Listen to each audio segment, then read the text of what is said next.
नमस्कार बंधुगण।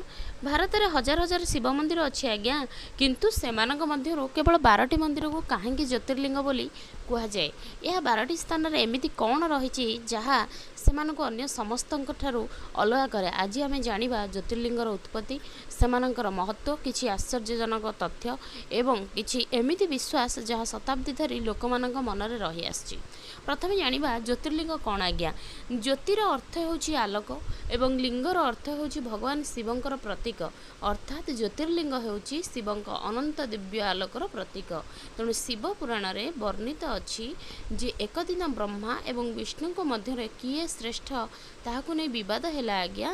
सेतबेले भगवान शिव एक विशाल अनंत ज्योति स्तंभ रूपे प्रकट हेले।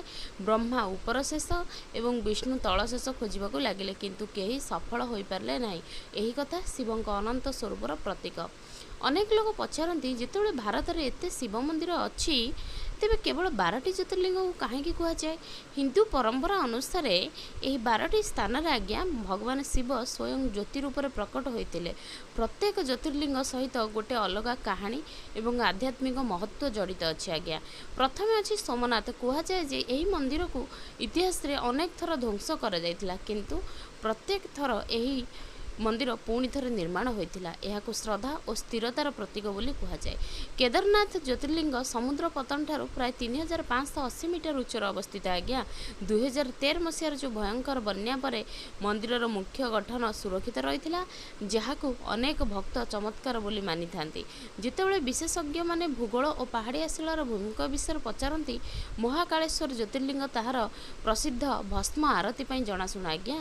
प्रतिदिन भारत में बा प्रभात हेउतिबा एही आरती देखिया पई हजार हजार भक्त आसंती। काशी विश्वनाथ विषय विश्वास अछि एठारे शिवंक कृपारे मोक्ष प्राप्तिर मार्ग सहज हुए। यह धार्मिक विश्वास जहाको कोटि कोटि भक्त श्रद्धार सहित मानि थांती आज्ञा।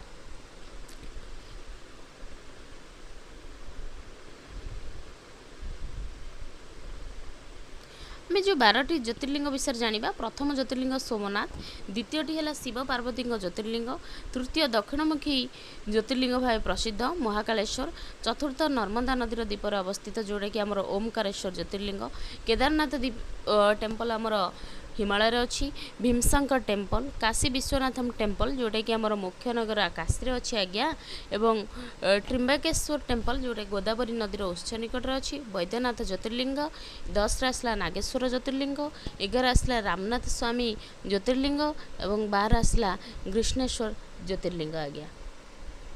12 ज्योतिर्लिंग केवल मंदिर नुहे बरं भारतर आध्यात्मिक एवं ऐतिह्यर अमूल्य धरोहर। आपण एमानक मध्यरु जो ज्योतिर्लिंग को दर्शन करिसेंती किंबा प्रथमे केउठाकू जिबाकू चाहुचंती कमेंट निश्चय जणांतु।